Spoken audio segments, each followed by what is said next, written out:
इस वीडियो में अनुच्छेद 1 से 395 तक पूरा कवर करेंगे। अगर आपको अनुच्छेद याद नहीं होते तो अंत तक बने रहिए। चलिए शुरू करते हैं भाग 1 से। तो आज की हमारी चर्चा का विषय है संविधान का भाग 1, संघ और उसका राज्य क्षेत्र।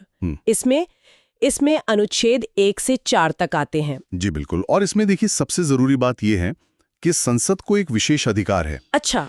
हाँ, वो ये कि राष्ट्रपति की पूर्व अनुमति पर संसद किसी भी विदेशी राज्य को भारत में मिला सकती है। चलिए तो फिर एक एक करके अनुच्छेदों को देखते हैं। अनुच्छेद 1 क्या कहता है? अनुच्छेद 1 कहता है इंडिया अर्थात भारत राज्यों का संघ है, मतलब यूनियन ऑफ स्टेट्स। राज्यों का संघ। जी। इसके बाद आता है अनुच्छेद 2 जो नए राज्यों के निर्माण से संबंधित है, और अनुच्छेद 3 वो संसद को कुछ खास शक्तियां देता है। क्या शक्तियां हैं वो? देखिए, अनुच्छेद 3 के तहत संसद किसी भी राज्य की मतलब उसकी सीमा में परिवर्तन कर सकती है। ठीक है। उसके क्षेत्र में परिवर्तन कर सकती है और उसके नाम में भी परिवर्तन कर सकती है। अच्छा, और फिर अनुच्छेद 4 उसका क्या महत्व है? अनुच्छेद 4 बहुत जरूरी है। वो ये साफ करता है कि अनुच्छेद 2 और 3 के तहत जो भी संशोधन होगा, हाँ, उसे अनुच्छेद 368 के तहत संविधान संशोधन नहीं माना जाएगा। ये एक बहुत ही महत्वपूर्ण बिंदु है, मतलब इसे साधारण बहुमत से किया जा सकता है। ठीक है, ये तो हुआ भाग 1। अब आगे बढ़ते हैं भाग 2 की ओर, जो नागरिकता यानी सिटीजनशिप से जुड़ा है। जी, इसमें अनुच्छेद 5 से 11 तक आते हैं। तो अनुच्छेद 5 क्या कहता है? अनुच्छेद 5 में संविधान के प्रारंभ से जो नागरिकता दी गई है उसका प्रावधान है। और यहाँ एक बात जानना बहुत जरूरी है। क्या? कि हमारे देश में एकहरी नागरिकता है, सिंगल सिटीजनशिप, और ये हमने ब्रिटेन से लिया है। अच्छा, इसका मतलब हम सिर्फ भारत के नागरिक हैं, किसी राज्य विशेष के नहीं, है ना? एकदम सही। अमेरिका की तरह नहीं, वहां तो दोहरी नागरिकता है। और भारत में नागरिकता से संबंधित कोई भी कानून बनाने का अधिकार सिर्फ और सिर्फ संसद के पास है। तो पहला कानून कब बना था? पहली बार कानून बना था 1955 में, जिसे हम नागरिकता अधिनियम 1955 कहते हैं। और नागरिकता का जो पंजीकरण है वो गृह मंत्रालय में होता है। अब बात करते हैं अनुच्छेद 6 की। ये परमिट रूल के बारे में, ये क्या था? हाँ, ये असल में पाकिस्तान से भारत आए लोगों की नागरिकता से जुड़ा है। ये 19 जुलाई 1948 को लागू हुआ था। अच्छा। इसके तहत मतलब ये व्यवस्था थी कि जो लोग संविधान बनने के बाद आएंगे उन्हें नागरिकता नहीं मिलेगी। एक कट ऑफ डेट थी। और अनुच्छेद 7? वो उन लोगों के लिए था जो स्वतंत्रता के बाद भारत से पाकिस्तान चले गए, लेकिन संविधान बनने से पहले लौट आए। उन्हें नागरिकता देने की बात कही गई। ठीक है। अनुच्छेद 8, 9 और 10 तो काफी सीधे लगते हैं। 8 कहता है कि विदेशी भ्रमण या नौकरी करने पर नागरिकता खत्म नहीं होगी। जी। और अनुच्छेद 9 कहता है कि अगर कोई व्यक्ति स्वेच्छा से किसी विदेशी देश की नागरिकता ले लेता है तो उसकी भारत की नागरिकता समाप्त कर दी जाएगी। मतलब एक समय पर एक ही नागरिकता। बिल्कुल।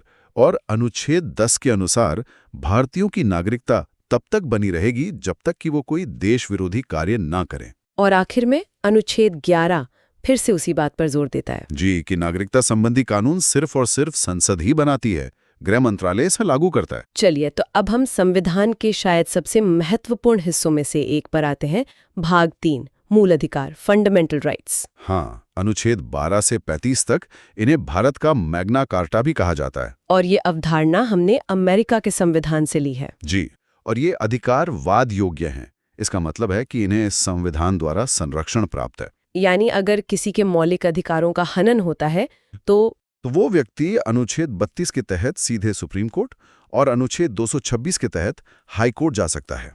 ये बहुत बड़ी शक्ति है। अच्छा, मूल संविधान में तो सुना है 7 मौलिक अधिकार थे, पर अब 6 हैं। ये बदलाव कैसे हुआ? बिल्कुल। संपत्ति का अधिकार जो पहले अनुच्छेद 31 में था, उसे 44वें संविधान संशोधन 1978 के द्वारा हटा दिया गया। ओह। अब इसे अनुच्छेद 300 क भाग 12 में रखकर एक विधिक या कानूनी अधिकार बना दिया गया है। उस समय प्रधानमंत्री कौन थे? उस समय प्रधानमंत्री मोरारजी देसाई थे। चलिए अब अनुच्छेदों को क्रम से समझते हैं। अनुच्छेद 12 में क्या है? अनुच्छेद 12 में राज्यों की परिभाषा दी गई है। राज्यों की परिभाषा? मतलब कि ये मौलिक अधिकार किसके खिलाफ मिलते हैं। तो इसमें लोकसभा, राज्यसभा, विधानसभा, Vidhan Parishad, high court, supreme court, यहाँ तक कि LIC, NCERT, एसएससी जैसी संस्थाएं भी शामिल हैं। अच्छा, और अनुच्छेद 13? अनुच्छेद 13 बहुत ही शक्तिशाली है। ये कहता है कि कोई भी ऐसा कानून, चाहे वो पहले बना हो, अभी हो या भविष्य में बने, अगर वो मौलिक अधिकारों का उल्लंघन करता है तो उसे सुप्रीम कोर्ट द्वारा शून्य यानी कि वॉइड घोषित कर दिया जाएगा। अब आते हैं अधिकारों के पहले समूह पर, समानता का अधिकार, अनुच्छेद 14 से 18। जी, अनुच्छेद 14 में दो बातें हैं। पहली, विधि के समक्ष समानता, ये हमने ब्रिटेन से ली है। और दूसरी, विधि के समान संरक्षण, ये अमेरिका से ली गई है। दोनों में बारीक फर्क है। ठीक है।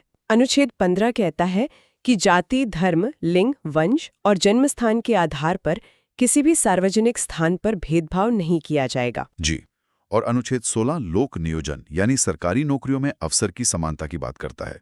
इसी के अंतर्गत नियोजन में आरक्षण का प्रावधान भी है। फिर आता है अनुच्छेद 17 जो अस्पृश्यता यानी छुआछूत का अंत करता है। और अनुच्छेद 18 उपाधियों का अंत करता है। लेकिन इसमें एक छूट भी है ना? मास्टर जी या फिर कर्नल, जनरल वगैरह। ठीक है। अगला समूह है स्वतंत्रता का अधिकार, अनुच्छेद 19 से 22। अनुच्छेद 19 तो बहुत ही व्यापक है। बहुत व्यापक है। अनुच्छेद 19 का में विचार और अभिव्यक्ति की स्वतंत्रता दी गई है। इसके कई हिस्से हैं। जैसे पहला, अभिव्यक्ति की स्वतंत्रता। इसमें बोलने की, भाषण देने की, मौन रहने की, मीडिया या प्रेस की और झंडा फहराने की स्वतंत्रता भी शामिल है। अच्छा। फिर है सभा करने की स्वतंत्रता, संगठन बनाने की स्वतंत्रता। देश में कहीं भी घूमने की स्वतंत्रता भी इसी में है। जी हाँ, चारों ओर घूमने की स्वतंत्रता, भारत के किसी भी क्षेत्र में बसने की स्वतंत्रता और कोई भी व्यवसाय करने की स्वतंत्रता। इसमें एक संपत्ति का अधिकार भी था शायद। हाँ, 19V में था, जो अब निरस्त हो चुका है और कानूनी अधिकार है, जैसा हमने पहले बात की। ठीक है।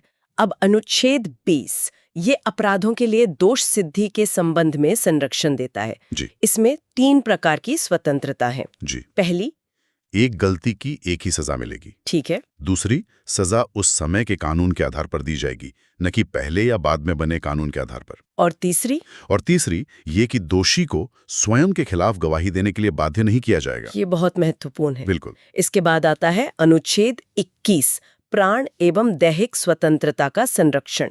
इसे जीवन का अधिकार भी कहते हैं। हाँ, और ये बहुत विस्तृत है। इसमें व्यक्तिगत स्वतंत्रता, गरिमा के साथ जीने का अधिकार, निजता यानी प्राइवेसी, विदेश घूमने का अधिकार और यहाँ तक कि सोने की स्वतंत्रता भी शामिल है। सोने की स्वतंत्रता भी? जी, सुप्रीम कोर्ट ने इसकी बहुत व्यापक व्याख्या की है। और यहीं ये भी ध्यान दें कि नेशनल ग्रीन ट्रिब्यूनल यानी एनजीटी का गठन 2010 में हुआ और स्वच्छ पर्यावरण और पेयजल उपलब्ध कराना भी सरकार का दायित्व है। एक और बहुत महत्वपूर्ण अनुच्छेद है 21 का। जी, अनुच्छेद 21 का। इसे 86वें संशोधन 2002 द्वारा जोड़ा गया था। और ये क्या कहता है? यह 6 से 14 वर्ष के सभी बच्चों को निःशुल्क और अनिवार्य शिक्षा का अधिकार देता है। ये 1 अप्रैल 2010 से लागू हुआ था। अच्छा, अब आते हैं अनुच्छेद 22 पर, जो गिरफ्तारी से संरक्षण देता है। हाँ, इसमें भी 3 प्रकार की स्वतंत्रता दी गई है। पहला, हिरासत में लेने का कारण बताना होगा। ठीक है। दूसरा, 24 घंटे के अंदर इसमें आने जाने का समय नहीं गिना जाएगा, न्यायालय में प्रस्तुत करना होगा। और तीसरा, गिरफ्तार व्यक्ति को अपने मनपसंद वकील रखने का अधिकार है। लेकिन इसमें एक निवारक निरोध अधिनियम का भी जिक्र आता है। वो क्या है? हाँ, वो इसका एक अपवाद है। यह एक विशेष कानून है जिसके तहत किसी व्यक्ति को अपराध करने के पहले ही गिरफ्तार किया जा सकता है। मतलब शक के आधार पर? यूं समझिए, इसमें बिना वकील, बिना कारण बताए अधिकतम 3 महीने तक नजरबंद कर सकते हैं। ये एक काफी विवादित प्रावधान रहा है। तो अब आगे बढ़ते हैं शोषण के विरुद्ध अधिकार और नीति निर्देशक तत्वों की ओर। बिल्कुल, और ये दोनों ही विषय बहुत दिलचस्प हैं। तो चलिए शुरू करते हैं शोषण के विरुद्ध अधिकार से। हमारे स्रोतों में इसका जिक्र है अनुच्छेद 23 और 24 में। सुनने में तो ये काफी सीधा लगता है, पर इसके अंदर की परतें क्या हैं? मतलब इसकी जड़ें बहुत गहरी हैं। अनुच्छेद 23 वो सीधे सीधे 2 चीजों पर रोक लगाता है, बलात्श्रम और बेगारी। हाँ, फोर्स्ड लेबर यानी किसी से जबरदस्ती काम करवाना, और बेगारी यानी बिना कोई वेतन दिए काम करवाना।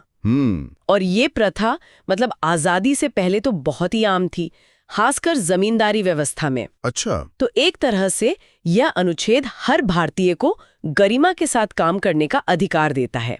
और अनुच्छेद 24 वो तो शायद बच्चों पर केंद्रित है ना? बिल्कुल, वो कहता है कि 14 साल से कम उम्र के जो बच्चे हैं उन्हें किसी भी कारखाने या खदान या किसी भी दूसरे खतरनाक काम में नहीं लगाया जा सकता। ये सिर्फ एक नियम नहीं बल्कि भारत के भविष्य को सुरक्षित करने जैसा है। एकदम सही। यह उस सोच को खत्म करता है जहां बच्चों के बचपन को काम में झोंक दिया जाता था। ठीक है, तो इसके बाद हमारे स्रोत हमें ले जाते हैं धार्मिक स्वतंत्रता के अधिकार की ओर, अनुच्छेद 25 से 28 तक। और भारत जैसे विविधता वाले देश के लिए तो ये कह सकते हैं संविधान की बुनियाद का एक मजबूत स्तंभ है। इसमें संतुलन की बात बहुत की जाती है। हाँ, और वो संतुलन बहुत आकर्षक है। देखिए, अनुच्छेद 25 हर एक व्यक्ति को मतलब व्यक्तिगत तौर पर अपने धर्म को मानने की आजादी देता है, मानने, उस पर चलने और उसका प्रचार करने की। ये एक पर्सनल राइट है। और फिर अनुच्छेद 26। फिर आता है अनुच्छेद 26 जो धार्मिक समूहों को जैसे मंदिर, मस्जिद या मठों को सामूहिक रूप से अपने धार्मिक मामलों का प्रबंधन करने का अधिकार देता है। अच्छा, तो एक व्यक्तिगत और दूसरा सामूहिक, बिल्कुल दोनों रखा गया है। और फिर अनुच्छेद 27 और 28 ये दोनों राज्य के धर्मनिरपेक्ष चरित्र को और पक्का करते हैं। कैसे? अनुच्छेद 27 कहता है कि धर्म के लिए जो पैसा मैनेज किया जाता है उस पर कोई टैक्स नहीं लगेगा। हाँ। और अनुच्छेद 28 साफ करता है कि सरकारी स्कूलों में कोई धार्मिक शिक्षा नहीं दी जाएगी। मतलब राज्य और धर्म के बीच एक स्पष्ट रेखा। एकदम। और इसी से जुड़ा हुआ है अल्पसंख्यकों की संस्कृति और शिक्षा का अधिकार, अनुच्छेद 29 और 30। हाँ, ये भारत की खूबसूरती को बचाने का एक कह सकते हैं संवैधानिक कवच है। अनुच्छेद 29 क्या कहता है? वो कहता है कि किसी भी अल्पसंख्यक को उसकी भाषा, लिपि या संस्कृति के आधार पर किसी शिक्षण संस्थान में प्रवेश से नहीं रोका जाएगा। और फिर अनुच्छेद 30 उन्हें अपनी पसंद का शिक्षण संस्थान स्थापित करने का अधिकार देता है। ये तो बहुत बड़ा कदम है विविधता को बनाए रखने के लिए। बिल्कुल, ये एक संदेश है कि भारत में हर संस्कृति का सम्मान है। अब आते हैं एक ऐसे अनुच्छेद पर जो किसी जमाने में काफी चर्चा में था, अनुच्छेद 31, संपत्ति का अधिकार। हाँ, जो अब एक मूल अधिकार नहीं है। यही सवाल है, ये इतना बड़ा बदलाव क्यों और कैसे हुआ? देखिए, ये कोई छोटा मोटा बदलाव नहीं था। इसके पीछे दशकों का एक तरह का संघर्ष था। संघर्ष किसके बीच? सरकार और न्यायपालिका के बीच। आजादी के बाद सरकार जमींदारी उन्मूलन और भूमि सुधार जैसे बड़े सामाजिक बदलाव लाना चाहती थी। ताकि जमीन कुछ लोगों के हाथ से निकलकर आम किसानों तक पहुंचे। बिल्कुल, लेकिन यहाँ सरकार की सामाजिक न्याय की नीति और नागरिकों के संपत्ति के मूल अधिकार के बीच सीधी टक्कर हो रही थी। मतलब सरकार जमीन लेना चाहती थी और लोग कहते थे कि ये हमारा मूल अधिकार है। एकदम सही। कई सालों तक संसद और सुप्रीम कोर्ट में इसी बात पर खींचतान चलती रही। तो फिर समाधान क्या निकला? अंत में 1978 में 44वें संशोधन के जरिए सरकार ने संपत्ति के अधिकार को मूल अधिकारों की सूची से ही हटा दिया। और उसे कहाँ रखा गया? अब ये अनुच्छेद 300 क के तहत सिर्फ एक कानूनी या कहीं विधिक अधिकार है। जिसका मतलब ये है कि सरकार कानून का पालन करके आपकी संपत्ति ले सकती है, मनमाने ढंग से नहीं। बिल्कुल। इस एक बदलाव ने भारत के समाजवादी झुकाव को एक तरह से स्पष्ट कर दिया। वाह, ये तो सिर्फ एक अनुच्छेद का हटना नहीं बल्कि एक पूरी राजनीतिक और सामाजिक कहानी है। सही बात है। अब आते हैं उस अनुच्छेद पर जिसे बाबा साहेब आम्बेडकर ने संविधान की आत्मा कहा था, अनुच्छेद 32। ऐसा क्या है इस अनुच्छेद में? ये बहुत ही महत्वपूर्ण सवाल है। इसे ऐसे समझिए, मान लीजिए आपको बहुत सारे अधिकार दे दिए गए, लेकिन अगर उन अधिकारों के उल्लंघन पर आप कहीं शिकायत ही नहीं कर सकते तो उन अधिकारों का क्या मतलब? वो तो बस कागज पर लिखी अच्छी बातें रह जाएंगी। बिल्कुल। अनुच्छेद 32 इसी समस्या का समाधान है। कैसे? ये खुद एक मूल अधिकार है जो कहता है कि अगर आपके किसी भी मूल अधिकार का हनन होता है तो आप सीधे सुप्रीम कोर्ट जा सकते हैं। अच्छा, सीधे सुप्रीम कोर्ट? हाँ, हाई कोर्ट जाने का विकल्प तो अनुच्छेद 226 के तहत है ही। ये अधिकार बाकी सभी अधिकारों को लागू करने की गारंटी देता है। और इसीलिए अंबेडकर ने इसे आत्मा कहा। हाँ, क्योंकि इसके बिना संविधान का शरीर कह सकते हैं बेजान होता। तो एक बार जल्दी से मूल अधिकारों के वर्गीकरण को दोहरा लेते हैं जैसा हमारे स्रोत की टेबल में दिया गया है। हाँ, जरूर। समानता का अधिकार अनुच्छेद 14 से 18, स्वतंत्रता का अधिकार 19 से 22, शोषण के विरुद्ध अधिकार 23-24, धार्मिक स्वतंत्रता का अधिकार 25 से 28, सही। फिर शिक्षा एवं संस्कृति का अधिकार 29-30 और अंत में संवैधानिक उपचारों का अधिकार अनुच्छेद 32। बिल्कुल, और ये भी याद रखना जरूरी है कि ये अधिकार असीमित नहीं है। मतलब इन पर कुछ सीमाएं भी हैं। हाँ, जैसे अनुच्छेद 33 संसद को राष्ट्रीय सुरक्षा के हित में सेना, मीडिया और गुप्तचरों के मूल अधिकारों को सीमित करने की शक्ति देता है। और अनुच्छेद 34 उसके तहत भारत के किसी भी क्षेत्र में सेना का कानून यानी मार्शल लॉ लागू किया जा सकता है। ठीक है, तो ये था भाग 3। अब हम संविधान के एक बिल्कुल अलग हिस्से की तरफ बढ़ते हैं, जहां अधिकार नहीं बल्कि निर्देश हैं। सही पकड़ा। भाग 4 यानी राज्य के नीति निर्देशक तत्व, अनुच्छेद 36 से 51 तक। हाँ, जिन्हें डीपीएसपी भी कहते हैं, और ये आयरलैंड के संविधान से लिए गए हैं। और इनका उद्देश्य क्या है? इनका मुख्य उद्देश्य है भारत में सामाजिक और आर्थिक लोकतंत्र की स्थापना करना, एक लोक कल्याणकारी राज्य बनाना। लेकिन यहाँ एक महत्वपूर्ण सवाल उठता है, अगर ये सरकार के लिए निर्देश हैं और सरकार इन्हें पूरा ना करे तो क्या कोई नागरिक कोर्ट जा सकता है? यही तो सबसे दिलचस्प बात है, और इसका जवाब है नहीं। नहीं, ये वाद योग्य नहीं है। मतलब आप इन्हें लेकर कोर्ट नहीं जा सकते। अच्छा। इसी पर केटी शाह का वो प्रसिद्ध कथन है कि यह एक ऐसा चेक है जो बैंक की मर्जी पर ही भजाया जा सकता है। तो फिर इन्हें संविधान में रखने का मतलब क्या था? ये तो बस एक नैतिक मार्गदर्शन की तरह हो गए। बिल्कुल, ये एक नैतिक जिम्मेदारी है, और लोकतंत्र में हर 5 साल में जनता की अदालत तो लगती ही है ना? सही बात। अगर सरकार इन लक्ष्यों पर काम नहीं करती तो जनता उसे चुनाव में सबक सिखा सकती है। तो चलिए कुछ प्रमुख निर्देशक तत्वों को देखते हैं। अनुच्छेद 38 लोक कल्याणकारी राज्य की बात करता है। हाँ, और अनुच्छेद 39 में समान कार्य के लिए समान वेतन का सिद्धांत है।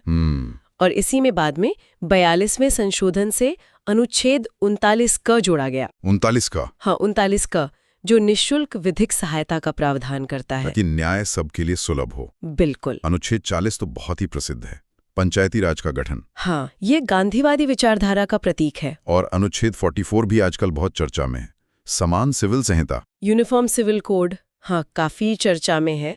हमारे स्रोत बताते हैं कि ये सबसे पहले गोवा में और उसके बाद उत्तराखंड में लागू हुआ। और ये विवादास्पद इसलिए है क्योंकि इसका लक्ष्य है कि शादी, तलाक जैसे मामलों में सभी धर्मों के लिए एक जैसा कानून हो, जिससे इसकी टक्कर धार्मिक स्वतंत्रता के अधिकार से होती है। एकदम। बच्चों की शिक्षा से जुड़ा एक और महत्वपूर्ण अनुच्छेद है 45। हाँ, ये 6 वर्ष से कम आयु के बच्चों के लिए निःशुल्क शिक्षा, पोषाहार और स्वास्थ्य देखभाल का प्रावधान करता है। और भी कई महत्वपूर्ण निर्देश हैं, जैसे अनुच्छेद 47। हाँ, अनुच्छेद 47 पोषाहार स्तर को ऊंचा करने और शराब जैसे नशीले पदार्थों पर रोक की बात करता है। अच्छा, और अनुच्छेद 48? वो कृषि और पशुपालन को बढ़ावा देने के साथ साथ दुधारू पशुओं की हत्या पर रोक की बात करता है। पर्यावरण संरक्षण भी इसमें शामिल है। हाँ, वो बाद में जोड़ा गया। अनुच्छेद 48 क में वन, पर्यावरण और वन्य जीवों के संरक्षण की बात है। और भी हैं? हाँ, अनुच्छेद 49 राष्ट्रीय स्मारकों की सुरक्षा की बात करता है।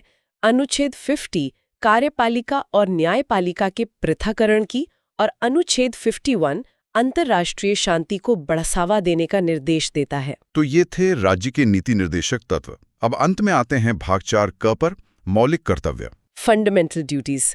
एक दिलचस्प बात यह है कि ये मूल संविधान का हिस्सा नहीं थे, इन्हें बाद में जोड़ा गया। हाँ, 1976 में 42वें संशोधन के माध्यम से सरदार स्वर्ण सिंह समिति की सिफारिश पर। और इसका स्रोत रूस था, उस समय का सोवियत संघ। हाँ, तो शुरुआत में कितने कर्तव्य थे? मूल संविधान में तो 0 थे। 1976 में 10 कर्तव्य जोड़े गए। और वर्तमान में कुल 11 हैं।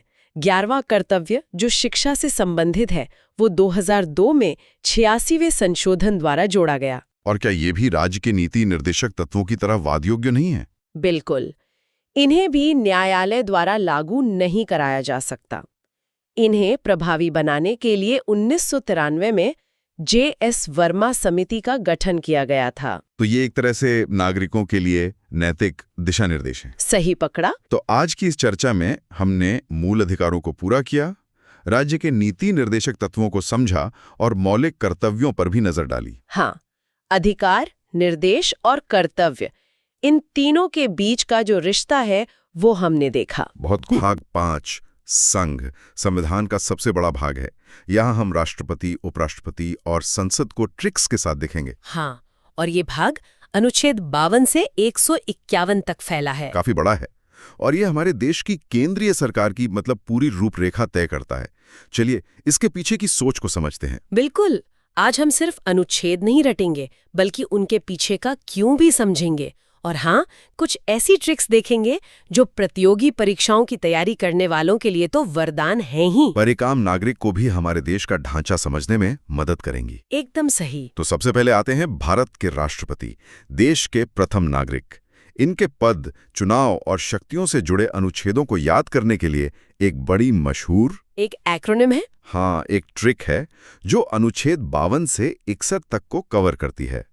ट्रिक है प का नी को का दू यो द श। ये एक्रोनिम मतलब ये संक्षिप्त नाम बहुत काम का है। चलिए इसे खोलते हैं। प से है अनुच्छेद 52, राष्ट्रपति का पद, मतलब भारत का एक राष्ट्रपति होगा। जी। और का से है अनुच्छेद 53, कार्यपालिका का प्रधान। इसका मतलब है कि संघ की सारी कार्यकारी शक्ति राष्ट्रपति में निहित होगी। हाँ, लेकिन वो नाम मात्र के प्रधान हैं। असली शक्ति प्रधानमंत्री और उनकी मंत्री परिषद के पास होती है। ठीक है, इसके बाद आता है नी से अनुच्छेद 54, राष्ट्रपति का निर्वाचन। और ये एक बहुत दिलचस्प प्रक्रिया है। हाँ, इसमें कौन कौन वोट डालता है? इसमें लोकसभा, राज्यसभा और सभी राज्यों की विधानसभाओं के केवल निर्वाचित सदस्य ही वोट डालते हैं। अच्छा, तो मनोनीत सदस्य नहीं? जी नहीं, मनोनीत सदस्य यानी नॉमिनेटेड मेंबर्स इसमें हिस्सा नहीं लेते। ये सुनिश्चित करता है कि राष्ट्रपति का चुनाव सीधे तौर पर जनता के चुने हुए प्रतिनिधियों द्वारा हो। और चुनाव जीतने के लिए एक खास कोटा होता है ना? हाँ बिल्कुल, यहीं पर ट्रिक का अगला हिस्सा आता है। को से अनुच्छेद 55, निर्वाचन का कोटा। 50% + 1। सही। यह सिर्फ सबसे ज्यादा वोट पाना नहीं है, बल्कि कुल डाले गए वोटों का 50% + 1 वोट हासिल करना होता है। इससे राष्ट्रपति की वैधता और मजबूती सुनिश्चित होती है। ठीक है, तो राष्ट्रपति चुन लिए गए, अब उनका कार्यकाल। ट्रिक में अगला का इसी के लिए है, अनुच्छेद 56, कार्यकाल, जो कि 5 वर्ष का होता है। और दू से अनुच्छेद 57, जो कहता है कि कोई भी व्यक्ति दोबारा निर्वाचन के लिए पात्र है। भारत में इस पर कोई सीमा नहीं है। अमेरिका की तरह नहीं, जहां कोई 2 बार से ज्यादा राष्ट्रपति नहीं बन सकता। बिल्कुल। अब बात करते हैं योग्यता की। राष्ट्रपति बनने के लिए क्या शर्तें हैं? ये ट्रिक के यो से जुड़ा है। हाँ, यो यानी अनुच्छेद 58, योग्यता। इसमें मुख्य बातें हैं, व्यक्ति भारत का नागरिक हो, 35 वर्ष की आयु पूरी कर चुका हो और लोकसभा का सदस्य बनने की योग्यता रखता हो। और एक और महत्वपूर्ण शर्त है जी, 50 प्रस्तावक और 50 अनुमोदक होने चाहिए। ये इसलिए ताकि केवल गंभीर उम्मीदवार ही चुनाव में खड़े हों। सही बात है। और ट्रिक के आखिर में है द, श, म। इनका क्या मतलब है? द से है अनुच्छेद 59, दशाएं या शर्तें, जैसे कि वो किसी लाभ के पद पर न हो या पागल या दिवालिया घोषित न हो। और श से अनुच्छेद 60, शपथ, जो उन्हें भारत के मुख्य न्यायाधीश यानी चीफ जस्टिस ऑफ इंडिया दिलवाते हैं। और सबसे महत्वपूर्ण म से अनुच्छेद 61, महाभियोग, इम्पीचमेंट। हाँ, इम्पीचमेंट। महाभियोग को एक बहुत जटिल प्रक्रिया कहा जाता है, ऐसा क्यों है? यह प्रक्रिया इतनी जटिल इसलिए बनाई गई है ताकि देश के सर्वोच्च पद को किसी राजनीतिक कारण से आसानी से अस्थिर न किया जा सके। राष्ट्रपति को हटाने के लिए संसद के दोनों सदनों में 2/3 जैसे भारी बहुमत की जरूरत होती है, जो हासिल करना बहुत मुश्किल है। बहुत मुश्किल। और अंत में एक और अनुच्छेद है 62, जो कहता है कि राष्ट्रपति का पद खाली होने पर 6 महीने के अंदर चुनाव कराना अनिवार्य है। तो ये तो हुई राष्ट्रपति की बात। अब आते हैं उपराष्ट्रपति पर। इनके लिए भी कोई ट्रिक है? हाँ, एक छोटी और सीधी ट्रिक है, उसरा निकास। उसरा निकास। जी, यह अनुच्छेद 63 से 69 तक के लिए है। उ से अनुच्छेद 63, उपराष्ट्रपति का पद।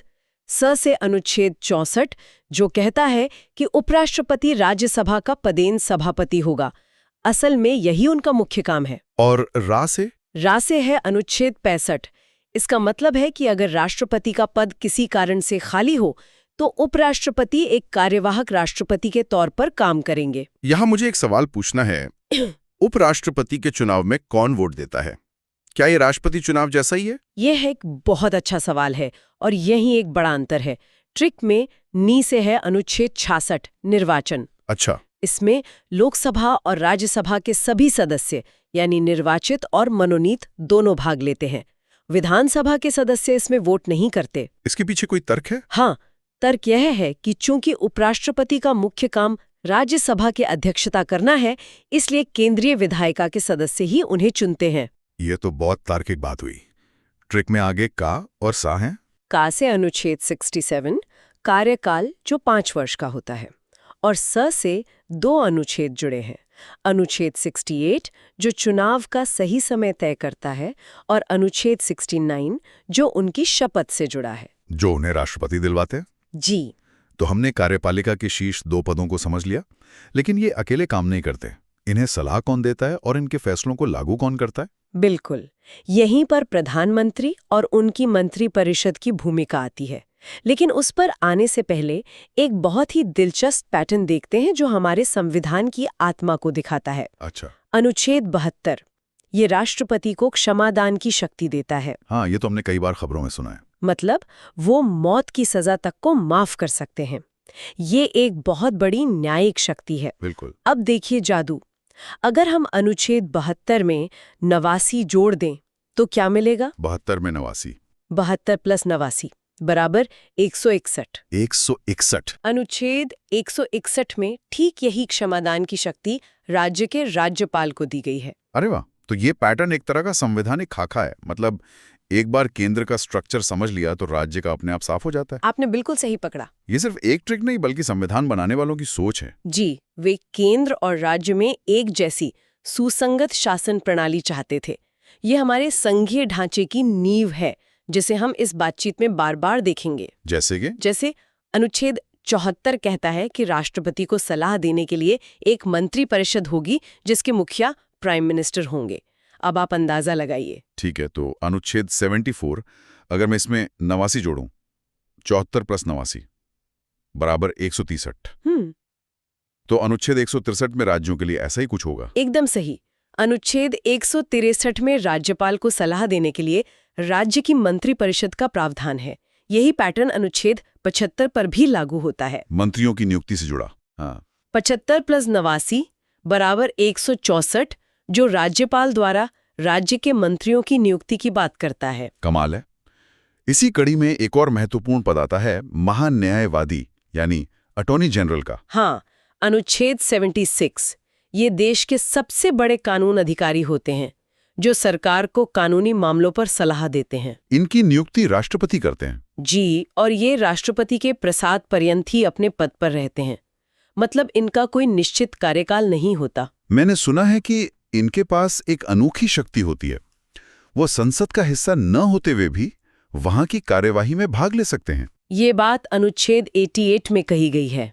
ये थोड़ा अजीब है ना? अजीब लगता है, लेकिन इसका उद्देश्य ये है कि जब भी संसद में किसी कानूनी या तकनीकी बिल पर चर्चा हो तो सरकार का पक्ष रखने के लिए देश का सबसे बड़ा कानूनी दिमाग वहां मौजूद हो। मतलब वे बोल सकते हैं, बहस में हिस्सा ले सकते हैं। जी, लेकिन वोट नहीं कर सकते क्योंकि वे जनता के चुने हुए प्रतिनिधि नहीं हैं। और मैं शर्त लगा सकता हूं कि यहां भी प्लस 89 वाला पैटर्न काम करता होगा। आपकी शर्त आप जीत गए।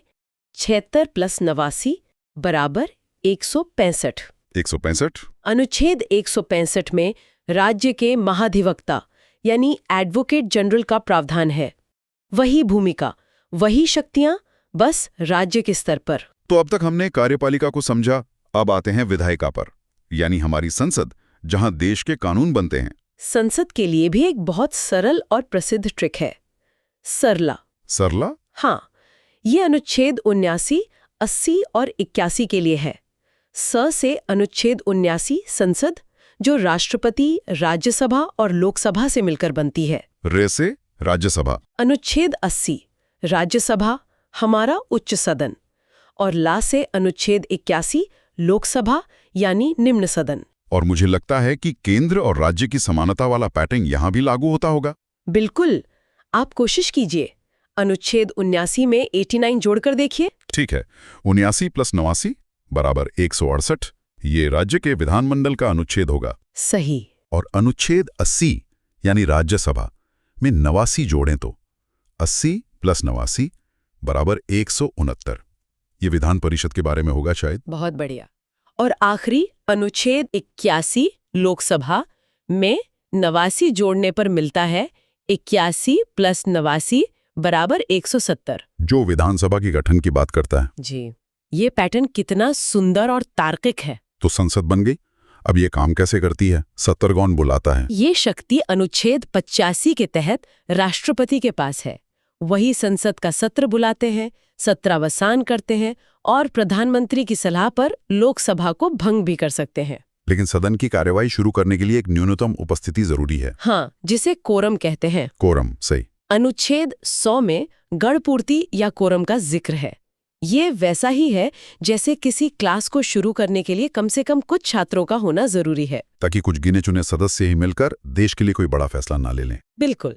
ये संख्या कुल सदस्यों का 110 होती है। मतलब लोकसभा के लिए लगभग 55 और राज्यसभा के लिए 25 सदस्य। ठीक है, तो संसद का सत्र शुरू हो गया, कोरम भी पूरा है। अब कानून कैसे बनता है? मान लीजिए किसी बिल पर लोकसभा और राज्यसभा में सहमति नहीं बन पा रही, तब क्या होता है? ऐसी स्थिति के लिए संविधान में एक रास्ता है। अनुच्छेद 108 संयुक्त अधिवेशन, जॉइंट सेशन। जी, राष्ट्रपति दोनों सदनों की एक साथ बैठक बुलाते हैं, जिसकी अध्यक्षता लोकसभा के स्पीकर करते हैं। क्योंकि लोकसभा में सदस्य संख्या ज्यादा है, तो आमतौर पर फैसला उसी के पक्ष में जाता है। सही। और मैंने धन विधेयक यानी मनी बिल के बारे में भी सुना है, जिसे लेकर राज्यसभा की शक्तियां बहुत सीमित हैं। हाँ, अनुच्छेद 110 धन विधेयक को परिभाषित करता है। ये सरकार के खर्चों और टैक्स से जुड़ा होता है। इसे केवल लोकसभा में ही पेश किया जा सकता है। और राज्यसभा इसे सिर्फ 14 दिनों तक रोक सकती है। पास हो जाता है तो वो राष्ट्रपति के पास जाता है। उनके पास क्या विकल्प होते हैं? अनुच्छेद 111 राष्ट्रपति को किसी विधेयक पर अनुमति देने की शक्ति देता है, जिसे हम वीटो पावर भी कहते हैं। वे बिल को मंजूरी दे सकते हैं, उसे रोक सकते हैं या फिर पुनर्विचार के लिए संसद को वापस भेज सकते हैं। और यहाँ भी हमारा +89 का नियम काम करता है। 111 + 89 बराबर 200। अनुच्छेद 200 राज्यपाल को राज्य के विधेयकों पर अनुमति देने की शक्ति देता है। अब बात करते हैं बजट की। मजेदार बात यह है कि हमारे संविधान में बजट शब्द है ही नहीं। यह सच है। अनुच्छेद 112 में इसे वार्षिक वित्तीय विवरण या एनुअल फाइनेंशियल स्टेटमेंट कहा गया है। यह सरकार की साल भर की आमदनी और खर्चों का लेखा जोखा होता है। यहाँ पैटर्न में कोई बदलाव है? हाँ, एक छोटा सा बदलाव है। राज्य के बजट के लिए हम 89 की जगह 90 जोड़ते हैं। अच्छा। 112 + 90 बराबर 202, जो राज्य के बजट का प्रावधान करता है। और इस पूरी चर्चा के अंत में एक बहुत शक्तिशाली अनुच्छेद आता है, 123, राष्ट्रपति की अध्यादेश जारी करने की शक्ति। ये क्या है? अध्यादेश या ऑर्डिनेंस एक तरह का अस्थायी कानून होता है। अस्थायी? हाँ, ये तब इस्तेमाल होता है जब संसद सत्र में न हो और किसी कानून की तत्काल जरूरत पड़ जाए, तो राष्ट्रपति मंत्रिपरिषद की सलाह पर एक अध्यादेश जारी कर सकते हैं, जिसकी शक्ति संसद के कानून के बराबर होती है। इसे याद रखने की भी कोई ट्रिक है? हाँ, एक बहुत मजेदार ट्रिक है। अनुच्छेद है 123। अगर हम इसके अंकों की जगह बदल दें, मतलब 2 को पहले ले आए, तो ये बन जाता है 213। और अनुच्छेद 213 में राज्यपाल की अध्यादेश जारी करने की शक्ति है। तो हमने भाग 5 के एक बड़े हिस्से को कवर किया, राष्ट्रपति से लेकर संसद की शक्तियों तक, और इन आसान ट्रिक्स और पैटर्न के साथ जो इन्हें समझने में वाकई मदद करते हैं। हम देखेंगे सुप्रीम कोर्ट, सीएजी और फिर चलेंगे राज्यों की तरफ। यहाँ राज्यपाल और हाई कोर्ट के लिए बहुत शानदार ट्रिक्स हैं। चलिए तो इस चर्चा को शुरू करते हैं। हम सबसे पहले देश की सर्वोच्च न्यायपालिका यानी कि सुप्रीम कोर्ट, उससे जुड़े महत्वपूर्ण अनुच्छेदों को समझेंगे। और इसमें एक बहुत दिलचस्प ट्रिक भी है जो सुप्रीम कोर्ट और हाई कोर्ट के गठन के अनुच्छेद को याद रखने में मदद करेगी, जो अक्सर एग्जाम्स में पूछा जाता है। बिल्कुल, ये अनुच्छेद सिर्फ नंबर नहीं है, ये हमारे लोकतंत्र की, आप कह सकते हैं, नींव के पत्थर हैं। और इन्हें समझना खासकर कम्पिटिटिव एग्जाम्स के लिहाज से बहुत ज़रूरी है। हम कोशिश करेंगे कि सिर्फ क्या है ये ना बताएं, बल्कि ये क्यों है इस पर भी थोड़ी बात करें। तो चलिए इसे खोलकर देखते हैं। शुरुआत करते हैं अनुच्छेद 124 से। ये सुप्रीम कोर्ट की स्थापना और गठन के बारे में है। एक तरह से ये सुप्रीम कोर्ट का जन्म प्रमाण पत्र है। और यहीं पर वो ट्रिक आती है जिसकी मैं बात कर रहा था। देखिए, अनुच्छेद है 124। अगर हम इसके अंकों को थोड़ा फेरबदल करें तो 124 से बनता है 214 और अनुच्छेद 214 राज्यों के लिए हाई कोर्ट के गठन से संबंधित है। मतलब एक अनुच्छेद याद किया तो दूसरा मुफ्त में याद हो गया। ये तो याद रखने का एक बहुत ही शानदार तरीका है और ये दिखाता है कि संविधान बनाने वालों ने भी एक तार्किक संरचना का पालन किया है। केंद्र और राज्य की संस्थाओं में अक्सर ऐसी समानताएं देखने को मिल ही जाती हैं। अच्छा, स्थापना के बाद आता है अनुच्छेद 125, जिसमें जजों के वेतन के बारे में बताया गया है। ये सुनने में तो बड़ा सीधा साधा लगता है, पर क्या इसके पीछे भी कोई गहरा मतलब है? मतलब सिर्फ एक तथ्य के तौर पर याद रखना काफी है या इसमें कोई कॉन्सेप्ट छुपा है? ये बहुत अच्छा सवाल है। ये सिर्फ सैलरी की बात नहीं है, ये असल में न्यायपालिका की स्वतंत्रता की गारंटी है। अच्छा। असल बात यह है कि जजों का वेतन भारत की संचित निधि या कंसोलिडेटेड फंड ऑफ इंडिया पर चार्ज्ड होता है। इसका मतलब है कि संसद इस पर बहस तो कर सकती है, लेकिन इसे कम करने के लिए वोट नहीं कर सकती। ये एक तरह की वित्तीय सुरक्षा है, ताकि कोई भी सरकार किसी फैसले से नाराज होकर जजों का वेतन काटने की धमकी ना दे सके। अरे वाह, मतलब ये एक फायरवॉल की तरह काम करता है। ये तो सच में एक बहुत महत्वपूर्ण इंसाइट है। अब अगले दो अनुच्छेद हैं 126 और 127, जो कार्यकारी मुख्य न्यायाधीश और एडॉक न्यायाधीशों की नियुक्ति से जुड़े हैं। ये तो मतलब प्रक्रियात्मक लगते हैं। हाँ, ये ऑपरेशनल अनुच्छेद है। एडहॉक यानी तदर्थ न्यायाधीशों की नियुक्ति तब की जाती है जब सुप्रीम कोर्ट में किसी केस को सुनने के लिए जजों का कोरम पूरा नहीं हो रहा हो। ये बस ये सुनिश्चित करता है कि न्याय का काम रुके नहीं। चलिए अब एक असली पावर हाउस अनुच्छेद पर आते हैं। अनुच्छेद 129। हाँ, अनुच्छेद 129 जो कहता है कि सुप्रीम कोर्ट एक अभिलेख न्यायालय यानी कोर्ट ऑफ रिकॉर्ड होगा। ये सुनने में बहुत टेक्निकल लगता है। इसका आम भाषा में क्या मतलब है? इसे एक मिसाल से समझते हैं। मान लीजिए भी सुप्रीम कोर्ट ने किसी एक केस में कोई फैसला दिया, तो वो फैसला सिर्फ उस केस के लिए नहीं है, वो पूरे देश के लिए एक नज़ीर या प्रेसिडेंट बन जाता है। मतलब देश की बाकी सभी अदालतें, हाई कोर्ट, डिस्ट्रिक्ट कोर्ट, भविष्य में वैसे ही मामलों में उसी फैसले को मानने के लिए बाध्य हैं। वो उस फैसले को एक नियम की किताब की तरह इस्तेमाल करते हैं। कोर्ट ऑफ रिकॉर्ड होने का यही सबसे बड़ा मतलब है। यानी सुप्रीम कोर्ट सिर्फ केस नहीं सुलझाता, वो कानून को स्थापित भी करता है। और इसी अनुच्छेद से कोर्ट को अपनी अवमानना यानी कंटेम्प्ट ऑफ कोर्ट के लिए सजा देने की शक्ति भी मिलती है ना? बिल्कुल। अगर कोई कोर्ट के फैसले की जानबूझकर अवहेलना करता है तो कोर्ट उसे सजा दे सकता है। यह शक्ति कोर्ट की गरिमा और उसके फैसलों का सम्मान सुनिश्चित करने के लिए जरूरी है। इसके बाद कुछ और प्रमुख अनुच्छेद हैं, जैसे अनुच्छेद 130 जो सुप्रीम कोर्ट के स्थान, जो आमतौर पर दिल्ली है, उसकी बात करता है, और अनुच्छेद 131 जो इसकी प्रारंभिक या मूल अधिकारिता के बारे में है। ये मूल अधिकारिता क्या है? ओरिजिनल जुरिस्डिक्शन या मूल अधिकारिता का मतलब है कि कुछ खास तरह के मामले ऐसे होते हैं जिनकी सुनवाई सीधे सुप्रीम कोर्ट में ही शुरू हो सकती है, किसी निचली अदालत में नहीं। जैसे केंद्र सरकार और एक या एक से ज्यादा राज्यों के बीच कोई विवाद हो, या फिर 2 या 2 से ज्यादा राज्यों के बीच आपस में कोई टकराव हो। ये मामले इतने बड़े और संवेदनशील होते हैं कि उन्हें सुलझाने का अधिकार सिर्फ देश की सर्वोच्च अदालत को ही दिया गया है। समझ गया। अब आते हैं संविधान के एक और बेहद शक्तिशाली प्रावधान पर। अनुच्छेद 137 न्यायिक पुनरावलोकन यानी जुडिशियल रिव्यू की शक्ति। ये तो लोकतंत्र का सेफ्टी वाल्व है। Safety valve? हाँ, जुडिशियल रिव्यू का मतलब है कि सुप्रीम कोर्ट संसद द्वारा बनाए गए किसी भी कानून या सरकार द्वारा जारी किए गए किसी भी आदेश की समीक्षा कर सकता है, और अगर कोर्ट को लगता है कि वो कानून या आदेश संविधान के किसी प्रावधान का उल्लंघन कर रहा है, तो वो उसे असंवैधानिक घोषित करके रद्द कर सकता है। ये शक्ति सुनिश्चित करती है कि विधायिका और कार्यपालिका अपनी सीमाओं में रहें। और अनुच्छेद 139 भी रिट निकालने की शक्ति से ही जुड़ा है। हाँ, लेकिन इसमें एक न्यूआंस है। अनुच्छेद 32 के तहत सुप्रीम कोर्ट सिर्फ मौलिक अधिकारों के हनन पर रिट जारी कर सकता है, लेकिन अनुच्छेद 139 संसद को ये शक्ति देता है कि वो कानून बनाकर सुप्रीम कोर्ट को मौलिक अधिकारों के अलावा अन्य मामलों में भी रिट जारी करने का अधिकार दे सके। अच्छा, और आखिर में सुप्रीम कोर्ट से जुड़े 2 और अनुच्छेद जो हमेशा याद रखने चाहिए। एक तो है अनुच्छेद 141 जो कहता है कि सुप्रीम कोर्ट का कानून देश की सभी अदालतों पर बाध्यकारी है, और दूसरा अनुच्छेद 143 जिसके तहत राष्ट्रपति सुप्रीम कोर्ट से सलाह ले सकते हैं। इस पर अक्सर सवाल बनता है कि क्या ये सलाह राष्ट्रपति के लिए मानना जरूरी है? नहीं, बिल्कुल नहीं। राष्ट्रपति सलाह मांग तो सकते हैं, लेकिन उस सलाह को मानने के लिए वो बाध्य नहीं है। और इसी तरह सुप्रीम कोर्ट भी सलाह देने के लिए बाध्य नहीं है। हालांकि आमतौर पर वो सलाह देता है, ये एक सलाहकारी अधिकारिता है, बाध्यकारी नहीं। तो ये थी सुप्रीम कोर्ट की कहानी, जो सिर्फ एक अदालत नहीं बल्कि संविधान की संरक्षक है। अब उस संस्था की ओर बढ़ते हैं जो देश के खजाने की संरक्षक है। मेरा मतलब है कंट्रोलर एंड ऑडिटर जनरल, यानी भारत का नियंत्रक एवं महालेखा परीक्षक। जी, कंट्रोलर एंड ऑडिटर जनरल को पब्लिक पर्स का वॉचडॉग भी कहा जाता है। इनका काम ये देखना है कि सरकार ने जो पैसा संसद से मंजूर करवाया वो सही तरीके से सही जगह पर खर्च हुआ भी या नहीं। इससे जुड़े 3 प्रमुख अनुच्छेद हैं। अनुच्छेद 148 में कंट्रोलर एंड ऑडिटर जनरल के पद की बात की गई है और अनुच्छेद 149 उनकी शक्तियों और कर्तव्यों को बताता है। इनकी सबसे बड़ी शक्ति क्या है? इनकी सबसे बड़ी शक्ति है इनका दायरा।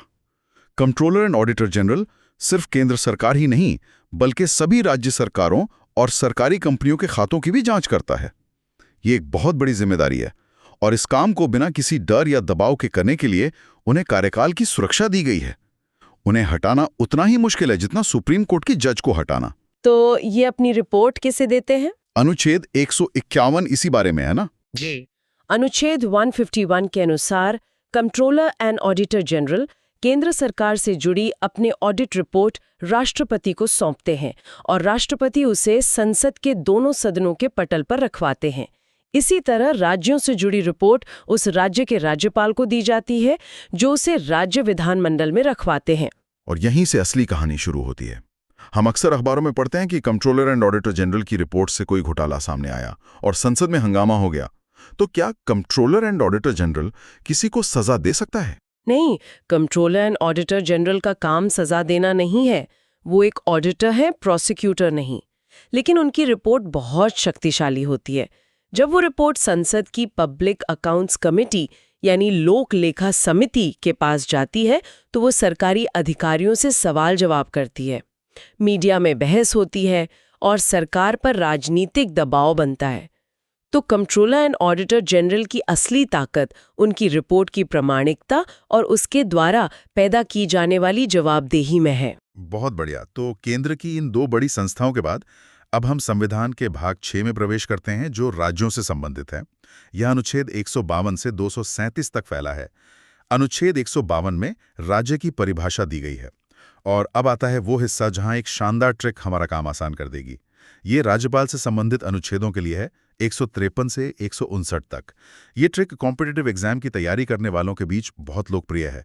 ट्रिक है रकानिका यस। मैं इसे बहुत धीरे और स्पष्ट रूप से बोलता हूं, रा का नी का य स। चलिए अब इस कोड को डिकोड करते हैं। अनुच्छेद 153 में रा से है राज्यपाल का पद। अनुच्छेद 154 में का से है कार्यपालिका शक्ति। इसका मतलब है कि राज्य की सारी एग्जीक्यूटिव पावर राज्यपाल में निहित होगी। बिल्कुल, लेकिन यहाँ एक लेकिन है। राज्यपाल राज्य का नाम मात्र यानी नॉमिनल हेड होता है। वास्तविक शक्तियां तो मुख्यमंत्री की अध्यक्षता वाली मंत्री परिषद के पास होती हैं, ठीक वैसे ही जैसे केंद्र में राष्ट्रपति और प्रधानमंत्री के बीच होता है। 56 में अगले का से है कार्यकाल, जो टेक्निकली राष्ट्रपति के प्रसाद पर्यंत यानी प्लेजर ऑफ द प्रेसिडेंट होता है। फिर अनुच्छेद 157 में य से है योग्यता और अनुच्छेद 158 में स से है सेवा की शर्तें। ये ट्रिक तो बिल्कुल सटीक बैठती है। और इस क्रम के ठीक बाद आता है अनुच्छेद 159 जो शपथ या ओथ से संबंधित है। राज्यपाल को शपथ उस राज्य के हाई कोर्ट के मुख्य न्यायाधीश दिलाते हैं। तो रकानी का यस और उसके ठीक बाद शपथ, ये पूरा क्रम याद रखने में बहुत मदद करता है। बिल्कुल। अब राज्यपाल से जुड़े कुछ और महत्वपूर्ण अनुच्छेद देखते हैं। अनुच्छेद 161 में राज्यपाल की क्षमादान शक्ति है। ये राष्ट्रपति की क्षमादान शक्ति से कैसे अलग है? मुख्य अंतर यह है कि राज्यपाल मृत्युदंड यानी डेथ सेंटेंस को पूरी तरह माफ नहीं कर सकता। वो उसे सस्पेंड या कम्यूट कर सकता है लेकिन पार्डन नहीं कर सकता। ये शक्ति सिर्फ राष्ट्रपति के पास है। अच्छा, अब राज्य की कार्यपालिका में आगे बढ़ते हैं। अनुच्छेद 163 में मंत्रिपरिषद है जिसके प्रमुख चीफ मिनिस्टर होते हैं। अनुच्छेद 164 कहता है कि चीफ मिनिस्टर की नियुक्ति राज्यपाल करेंगे। और फिर है अनुच्छेद 165, महाधिवक्ता यानी एडवोकेट जनरल। एडवोकेट जनरल राज्य सरकार का सर्वोच्च विधि अधिकारी होता है, ठीक उसी तरह जैसे अटॉर्नी जनरल केंद्र सरकार का होता है। इनका काम राज्य सरकार को कानूनी सलाह देना और कोर्ट में उनका पक्ष रखना है। चलिए, अब राज्य की विधायिका की बात करते हैं। अनुच्छेद 168 में विधानमंडल का प्रावधान है। फिर आता है अनुच्छेद 169 जो विधान परिषद के सृजन या समाप्ति से संबंधित है। ये प्रक्रिया काफी दिलचस्प है। हाँ, ये बहुत यूनिक है। किसी राज्य में विधान परिषद बनानी है या खत्म करनी है, इसका प्रस्ताव पहले उस राज्य की विधानसभा को विशेष बहुमत से पारित करना होता है। फिर वो प्रस्ताव संसद के पास जाता है और अगर संसद उसे साधारण बहुमत से पास कर दे, तब जाकर विधान परिषद बनती या खत्म होती है।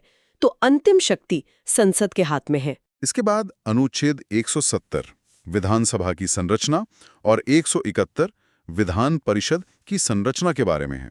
और आगे बढ़ें तो अनुच्छेद 178 विधानसभा के अध्यक्ष और उपाध्यक्ष की बात करता है और 182 विधान परिषद के सभापति और उपसभापति की। और राज्य स्तर पर 2 और अनुच्छेद जो सीधे राष्ट्रपति और संसद वाले अनुच्छेदों से जुड़े हैं।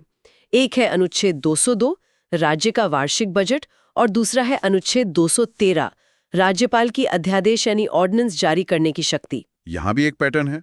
राष्ट्रपति की अध्यादेश शक्ति अनुच्छेद 123 में है और राज्यपाल की 213 में।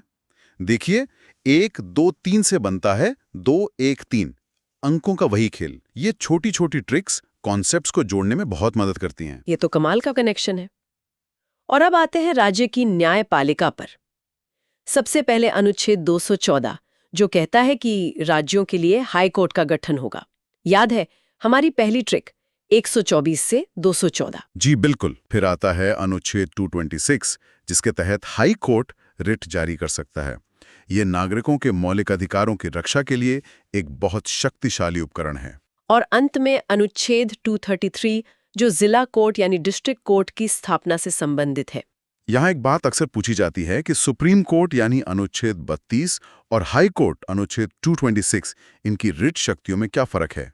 तो बात यह है कि मौलिक अधिकारों के मामले में दोनों रिट जारी कर सकते हैं, लेकिन हाई कोर्ट का रिट क्षेत्राधिकार कुछ मामलों में सुप्रीम कोर्ट से भी व्यापक है। वो मौलिक अधिकारों के अलावा अन्य कानूनी अधिकारों अदर लीगल राइट्स के हनन पर भी रिट जारी कर सकता है। तो शुरू करते हैं भाग 7 से, जो एक तरह की ऐतिहासिक पहेली है। यह अब संविधान का हिस्सा ही नहीं है। सही कहा। भाग 7 जिसमें सिर्फ एक अनुच्छेद था 238, उसे 1956 में 7वें संविधान संशोधन के जरिए हटा दिया गया। देखिए, आज़ादी के बाद भारत में राज्यों की अलग अलग श्रेणियां थीं। लिस्ट ए में वो राज्य थे जो सीधे ब्रिटिश गवर्नर के अधीन थे, फिर रियासतें थीं और इसी तरह के दूसरे वर्गीकरण थे। अच्छा। तो 1956 के राज्य पुनर्गठन कानून ने इन सब को खत्म करके एक जैसे राज्य और केंद्र शासित प्रदेश बना दिए। इसलिए इस पुराने वर्गीकरण वाले भाग 7 की जरूरत ही नहीं रही। मतलब ये संविधान का एक ऐसा पन्ना है जिसे समय के साथ बदल दिया गया। इसके ठीक बाद आता है भाग 8 जो यूनियन टेरिटरी यानी केंद्र शासित प्रदेशों से जुड़ा है। हाँ, इसके अनुच्छेद 239 से 242 तक है। ये अनुच्छेद इन प्रदेशों के प्रशासन की पूरी रूपरेखा तैयार करते हैं कि उनका शासन राष्ट्रपति द्वारा नियुक्त प्रशासक के जरिए कैसे चलेगा और संसद उनके लिए कानून कैसे बना सकती है। ए और 9B इन्हें स्थानीय स्वशासन की नींव कहा जाता है। ये सिर्फ एक कानूनी बदलाव नहीं था, ये सत्ता के विकेंद्रीकरण का एक बहुत बड़ा प्रयोग था। सोचिए, इससे पहले दिल्ली या राज्यों की राजधानियों में बैठे लोग गांव की सड़क या नाली के लिए फैसले लेते थे। जी। इन संशोधनों ने फैसला लेने की ताकत सीधे गांव और शहर के लोगों के हाथ में दे दी। तो सबसे पहले भाग 9 की बात करते हैं जो पंचायतों से जुड़ा है। जी, भाग 9 को 73वें संविधान संशोधन 1993 द्वारा जोड़ा गया। इसमें अनुच्छेद 243A से लेकर 243O तक शामिल है। ये ग्रामीण भारत में त्रिस्तरीय पंचायती राज व्यवस्था की स्थापना करता है, यानी ग्राम स्तर पर ग्राम पंचायत, ब्लॉक स्तर पर पंचायत समिति और जिला स्तर पर जिला परिषद। इसने न केवल स्थानीय शासन को संवैधानिक दर्जा दिया, बल्कि महिलाओं और SC/ST समुदायों के लिए आरक्षण सुनिश्चित करके सामाजिक न्याय की दिशा में भी एक बड़ा कदम उठाया। और फिर शहरों के लिए भी इसी तर्ज पर एक व्यवस्था बनाई गई। लेकिन क्या शहरी और ग्रामीण स्थानीय निकायों की शक्तियां और समस्याएं एक जैसी हैं या संविधान उन्हें अलग अलग तरह से देखता है? बहुत अच्छा सवाल है। संविधान दोनों की जरूरतें अलग अलग समझता है। इसीलिए उसी साल 74वें संशोधन 1993 द्वारा भाग 9A जोड़ा गया, जो नगर पालिकाओं से संबंधित है। इसमें अनुच्छेद 243 पी से लेकर 243 जी तक हैं। अच्छा। शहरों की समस्याएं अलग होती हैं, जैसे शहरी नियोजन, पानी की सप्लाई, कूड़ा प्रबंधन। ये संशोधन इन समस्याओं से निपटने के लिए नगर निगम, नगर पालिका परिषदों जैसे निकायों को शक्तियां और जिम्मेदारियां देता है। तो मतलब ढांचा एक जैसा है, लेकिन काम का स्वरूप अलग है। बिल्कुल। और इसी कड़ी में सबसे नया है भाग 9B, जो सहकारिता यानी कोऑपरेटिव सोसाइटीज के बारे में। हाँ, इसे 97वें संशोधन 2011 में जोड़ा गया। इसका उद्देश्य देश भर में सहकारी समितियों को मजबूत करना था। ये समितियां अर्थव्यवस्था का एक महत्वपूर्ण हिस्सा हैं, खासकर कृषि और बैंकिंग क्षेत्र में। यह संशोधन उनके लोकतांत्रिक, स्वायत्त और पेशेवर कामकाज को बढ़ावा देने के लिए नियम तय करता है। तो हमने देखा कि सत्ता कैसे सबसे निचले स्तर तक पहुंचती है, लेकिन संविधान कुछ क्षेत्रों के लिए विशेष प्रावधान भी करता है, जैसा कि भाग 10 में है। बिल्कुल। भाग 10 अनुसूचित और जनजातीय क्षेत्रों के प्रशासन से संबंधित है। इसका मुख्य अनुच्छेद है 244। इसी अनुच्छेद से शक्ति लेकर SC/ST एक्ट 1989 जैसे कानून बने, ताकि इन समुदायों को अत्याचार से बचाया जा सके। इसी में एक और विशेष अनुच्छेद है 244 का, जो विशेष रूप से असम के कुछ जनजातीय क्षेत्रों के लिए एक स्वायत्त राज्य के निर्माण का रास्ता बनाता है। तो क्या ये कहना सही होगा कि संविधान निर्माता इस बात को लेकर बहुत सजग थे कि एक साइज सब पर फिट नहीं होगा, और इसीलिए उन्होंने कुछ क्षेत्रों की विशेष संस्कृति और जरूरतों को ध्यान में रखते हुए ऐसे विशेष प्रावधान रखे? आपने बिल्कुल सही समझा। यही भारतीय संविधान की खूबसूरती है। ये विविधता को पहचानता है और उसका सम्मान करता है। तो हमने देखा कि शक्ति नीचे तक कैसे जाती है। अब उस क्लासिक रस्साकशी पर आते हैं जो हमेशा चलती रहती है, केंद्र और राज्यों के बीच शक्ति का संतुलन। ये भारतीय संघवाद का मूल है। ये हमें भाग 11 में मिलता है, जो अनुच्छेद 245 से 263 तक फैला है। यह हिस्सा केंद्र और राज्यों के बीच विधायी, प्रशासनिक और वित्तीय संबंधों का पूरा खाका खींचता है। यह तय करता है कि कौन किस विषय पर कानून बना सकता है। इसी में अनुच्छेद 249 बहुत दिलचस्प है, जहां केंद्र राज्य सूची के विषय पर भी कानून बना सकता है। ये तो संघीय ढांचे के मूल सिद्धांत के थोड़ा खिलाफ नहीं लगता? हाँ, पहली नजर में ऐसा लग सकता है, लेकिन संविधान ने इसके लिए एक बहुत मजबूत शर्त रखी है। ऐसा तभी हो सकता है जब राज्यसभा, जो कि राज्यों का सदन है, अपने उपस्थित और मतदान करने वाले सदस्यों के 2/3 बहुमत से ये संकल्प पारित करे कि ऐसा करना राष्ट्रीय हित में जरूरी है। अच्छा, तो ये एक तरह का सेफ्टी वॉल्व है। बिल्कुल, ताकि केंद्र मनमाने ढंग से राज्यों के अधिकार क्षेत्र में दखल न दे। और ये कानून हमेशा के लिए नहीं होता, एक बार में सिर्फ 1 साल के लिए लागू होता है। हाँ, शर्त तो है, लेकिन आलोचक कहते हैं कि राष्ट्रीय हित एक बहुत व्यापक शब्द है जिसका केंद्र दुरुपयोग कर सकता है। क्या इस पर कभी विवाद हुआ है? विवाद तो हुए हैं, और ये बहस का एक स्थायी विषय है। लेकिन संवैधानिक व्यवस्था यही है कि राज्यों का प्रतिनिधित्व करने वाली राज्यसभा ही इसकी अनुमति देगी। इसके अलावा भी कुछ विशेष परिस्थितियां हैं जहां केंद्र को यह शक्ति मिलती है। तो मतलब केंद्र के पास कुछ मास्टर कीज है जो उसे राज्य सूची के दरवाजे खोलने की इजाजत देती हैं। वाह, क्या बढ़िया तरीका है इसे समझाने का। बिल्कुल, ये मास्टर कीज हैं। पहली, अनुच्छेद 250, जो राष्ट्रीय आपातकाल के दौरान संसद को राज्य सूची के किसी भी विषय पर कानून बनाने की शक्ति देता है। ओके। दूसरी, अनुच्छेद 252, जब 2 या 2 से अधिक राज्य खुद संसद से ऐसा करने का अनुरोध करें। और तीसरी, अनुच्छेद 253, किसी अंतर्राष्ट्रीय संधि या समझौते को लागू करने के लिए। और इस तीसरे मामले में तो राज्यों की अनुमति की भी जरूरत नहीं होती। जी नहीं, बिल्कुल जरूरत नहीं होती। ये तो शक्तियों के बंटवारे की बात हुई, लेकिन जब राज्यों के बीच ही विवाद हो जाए, जैसे नदी जल को लेकर, जो कि एक बहुत ही संवेदनशील मुद्दा है, तो संविधान क्या रास्ता दिखाता है? संविधान ने इसके लिए भी शांतिपूर्ण समाधान का तंत्र बनाया है। अनुच्छेद 262 संसद को अंतर नदीय जल विवादों के निपटारे के लिए कानून बनाने की शक्ति देता है, और इसी के तहत समय समय पर विभिन्न नदी जल विवाद न्यायाधिकरणों का गठन होता है। और इसके अलावा अनुच्छेद 263 अंतर्राज्यीय परिषद की स्थापना का प्रावधान करता है। ये एक मंच है जहां राज्य और केंद्र मिलकर आपसी विवादों को सुलझा सकते हैं और बेहतर समन्वय बना सकते हैं। तो ये तो हुई पैसे और कानून की बात, लेकिन इन कानूनों को लागू करने और प्रशासन को चलाने के लिए संसाधन भी तो चाहिए। सारा खेल तो आखिर में वित्त पर ही आकर टिकता है। बिल्कुल सही। इसका जवाब हमें भाग 12 में मिलता है, जो वित्त, संपत्ति और अनुबंधों से संबंधित है। इसके अनुच्छेद 264 से 300 तक हैं। ये केंद्र राज्य के वित्तीय संबंधों की रीढ़ हैं। इसमें सबसे जरूरी बातें क्या हैं? सबसे पहले अनुच्छेद 265, जो लोकतंत्र का एक मूल सिद्धांत स्थापित करता है। इसका सीधा सा मतलब है, सरकार अपनी मर्जी से जनता पर कोई भी टैक्स नहीं लगा सकती। पहले कानून पास करवाना होगा। हाँ, पहले उसे संसद से बाकायदा कानून पास करवाना होगा। नो टैक्सेशन विदाउट रिप्रेजेंटेशन वाला सिद्धांत यहीं से आता है। और ये सारा पैसा जो टैक्स से आता है, वो जाता कहाँ है?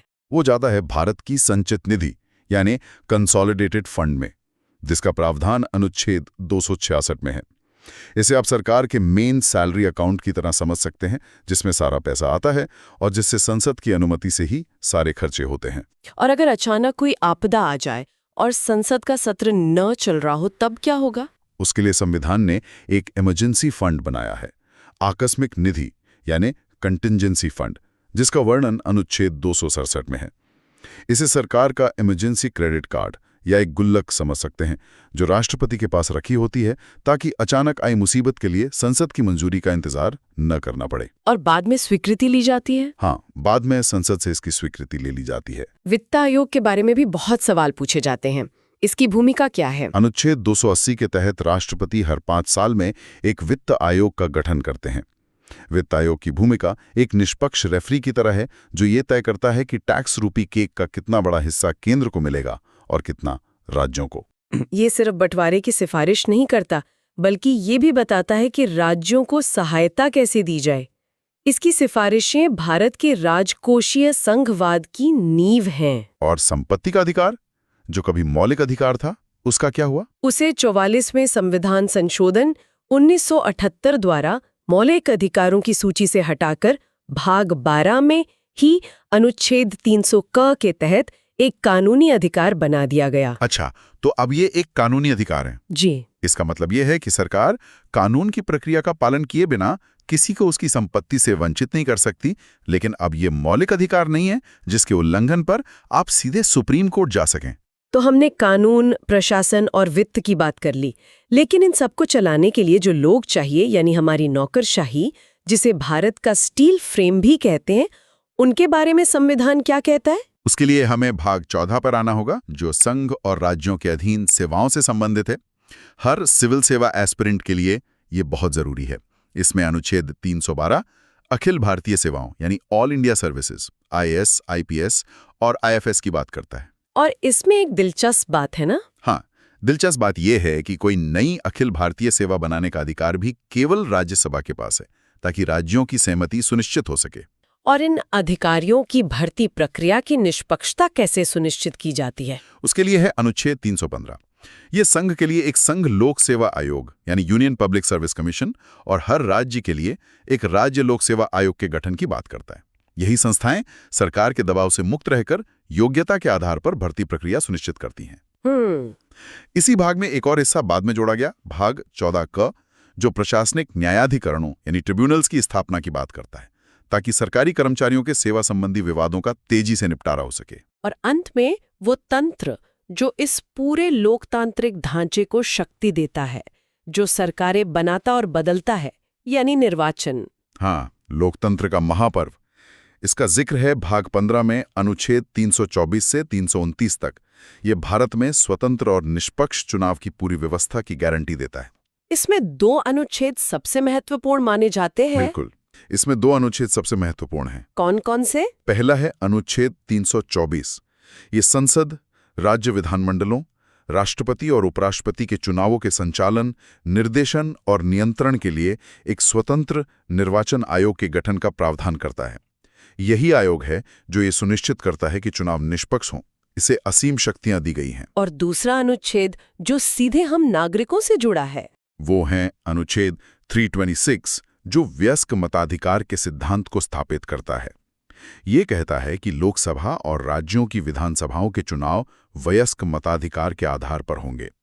कोई भी नागरिक जो 18 वर्ष से अधिक आयु का है और कानून द्वारा अयोग्य नहीं है, उसे धर्म, जाति, लिंग या जन्मस्थान के आधार पर भेदभाव किए बिना मतदान का अधिकार होगा। एक व्यक्ति, एक वोट, एक मूल्य। जी, यही एक व्यक्ति एक वोट एक मूल्य का महान सिद्धांत है जो हर नागरिक को बराबर बनाता है। तो आज हमने भाग 7 से लेकर भाग 15 तक का एक लंबा सफर तय किया। हमने देखा कि कैसे संविधान ने भाग 16 जो कुछ वर्गों के लिए विशेष उपबंधों की बात करता है, तो भाग 16 का जिक्र आते ही सबसे पहले आरक्षण शब्द दिमाग में आता है। हमारे संविधान निर्माताओं ने राजनीतिक प्रतिनिधित्व सुनिश्चित करने के लिए क्या व्यवस्था की? उन्होंने इसकी नींव बहुत मजबूती से रखी है। अनुच्छेद 330 सीधे लोकसभा में सीटों के आरक्षण की बात करता है।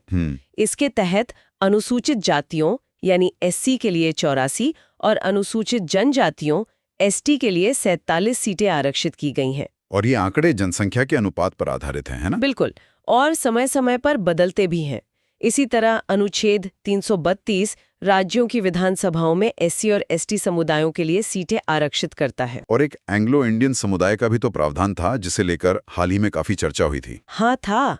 ये एक बेहतरीन सवाल है कि ये था ही क्यों। हाँ, मतलब आजादी के वक्त इस समुदाय के लिए ये खास प्रावधान रखे ही क्यों गए थे? देखिए, आजादी के समय एंग्लो इंडियन समुदाय बहुत छोटा था और चुनाव जीतकर सदन में आना उनके लिए लगभग नामुमकिन था। तो संविधान निर्माताओं को लगा कि उनकी आवाज संसद और विधानसभाओं में सुनी जानी चाहिए। तो उन्होंने मनोनयन का रास्ता चुना। जी, अनुच्छेद 331 के तहत राष्ट्रपति लोकसभा में 2 सदस्य और अनुच्छेद 333 के तहत राज्यपाल विधानसभा में 1 सदस्य मनोनीत कर सकते थे। तो फिर इतने सालों बाद इन्हें हटाने के पीछे क्या सोच थी? क्या ये अप्रासंगिक हो गए थे? कह सकते हैं। सरकार का तर्क था कि अब इस समुदाय की आबादी काफी कम हो गई है, तो 104वें संविधान संशोधन 2020 के जरिए इस प्रावधान को आगे नहीं बढ़ाया गया। अच्छा, तो ये 104वां संशोधन था। हाँ, और इसी संशोधन ने एक और महत्वपूर्ण काम किया। अनुच्छेद 334 के तहत SC/ST के लिए जो आरक्षण है वो हर 10 साल में समाप्त हो जाता है, जिससे संसद को आगे बढ़ाना पड़ता है। हाँ, तो 104वें संशोधन ने इस आरक्षण को 2020 से बढ़ाकर 2030 तक कर दिया, लेकिन एंग्लो इंडियन वाले मनोनयन को आगे नहीं बढ़ाया, तो वो प्रभावी रूप से समाप्त हो गया। ठीक है, तो सीटों में आरक्षण तो दे दिया, लेकिन अगर किसी के साथ भेदभाव हो रहा हो या उनके अधिकारों का हनन हो रहा हो, तो वो शिकायत लेकर कहाँ जाए? क्या इसके लिए भी कोई सिस्टम बनाया गया? बिल्कुल, और यहीं पर संविधान की खूबसूरती दिखती है। उसने सिर्फ अधिकार नहीं दिए, बल्कि उन अधिकारों की रक्षा के लिए संस्थाएं भी बनाईं। अच्छा, यहाँ एक पैटर्न देखिए। अनुच्छेद 338 के तहत पहले अनुसूचित जाति और जनजाति के लिए एक ही राष्ट्रीय आयोग हुआ करता था। एक ही? हाँ, एक ही। लेकिन बाद में ये महसूस किया गया कि दोनों समुदायों के मुद्दे और जरूरतें अलग-अलग हैं, तो इसमें बदलाव किया गया। तो इन्हें अलग-अलग कर दिया गया? जी हाँ, संविधान में संशोधन करके इसे बांटा गया। आज की स्थिति यह है कि अनुच्छेद 338 राष्ट्रीय अनुसूचित जाति आयोग मतलब SC कमीशन की बात करता है। ठीक है। फिर अनुच्छेद 338 का राष्ट्रीय अनुसूचित जनजाति आयोग यानी ST कमीशन का प्रावधान करता है। और OBC के लिए भी है ना? हाँ, फिर 2018 में एक और संशोधन के जरिए अनुच्छेद 338 ख जोड़कर राष्ट्रीय अन्य पिछड़ा वर्ग आयोग मतलब अदर बैकवर्ड क्लास कमीशन को भी संवैधानिक दर्जा दे दिया गया। एक मिनट, यहाँ एक और पिछड़ा वर्ग आयोग का भी तो जिक्र आता है अनुच्छेद 340 में। इन दोनों में क्या फर्क है? ये एक बहुत बारीक लेकिन महत्वपूर्ण अंतर है और यहाँ से सवाल बनते हैं। अनुच्छेद 338 ख वाला OBC आयोग एक संवैधानिक निकाय है। संवैधानिक निकाय। जबकि अनुच्छेद 340 राष्ट्रपति को पिछड़े वर्गों की दशा की जांच के लिए एक आयोग नियुक्त करने की शक्ति देता है, जैसे काका कालेलकर या मंडल आयोग बने थे। ये आयोग वैधानिक निकाय होते हैं। संवैधानिक और वैधानिक, आमतौर पर लोग इन शब्दों को एक दूसरे की जगह इस्तेमाल कर लेते हैं। इसका असल मतलब क्या है? और ये फर्क बहुत बड़ा है। संवैधानिक का मतलब है कि उस संस्था की नींव खुद संविधान में है। उसे हटाना या उसकी शक्तियों को कम करना लगभग नामुमकिन है, क्योंकि उसके लिए संविधान संशोधन करना पड़ेगा। अच्छा। जबकि वैधानिक का मतलब है कि उसे संसद ने एक साधारण कानून बनाकर बनाया है, जिसे बदलना या खत्म करना तुलनात्मक रूप से बहुत आसान होता है। समझ गए। और इनकी सिफारिशें भी बाध्यकारी नहीं होती? बिल्कुल। अनुच्छेद 340 के तहत बने आयोग की सिफारिशें सरकार पर बाध्यकारी नहीं होती, वो सिर्फ सलाहकारी होती हैं। ठीक है। तो भाग 16 का अंत कैसे होता है? किसी जाति को SC या ST की सूची में डालने या निकालने का अंतिम अधिकार किसके पास है? ये अधिकार सिर्फ और सिर्फ भारत के राष्ट्रपति के पास है। अनुच्छेद 341 राष्ट्रपति को किसी भी जाति को अनुसूचित जाति घोषित करने की शक्ति देता है और अनुच्छेद 342 यही शक्ति अनुसूचित जनजाति के संदर्भ में देता है। तो समाज के कुछ वर्गों को राजनीतिक प्रतिनिधित्व और संस्थागत सुरक्षा देने के बाद संविधान निर्माताओं के सामने अगली बड़ी चुनौती क्या थी? अगली चुनौती थी संवाद की। इतने बड़े विविध देश में जहां हजारों बोलियों और भाषाएं हैं, वहां सरकार काम किस भाषा में करेगी? देश को जोड़ने वाली भाषा कौन सी होगी? हाँ, ये तो बहुत बड़ा सवाल रहा होगा। और यहीं से शुरू होता है भाग 17, यानी राजभाषा पर चली लंबी और भावनात्मक बहस का नतीजा। और इस बहस का नतीजा क्या निकला? हिंदी को लेकर अक्सर ये भ्रम रहता है कि यह हमारी राष्ट्रभाषा है।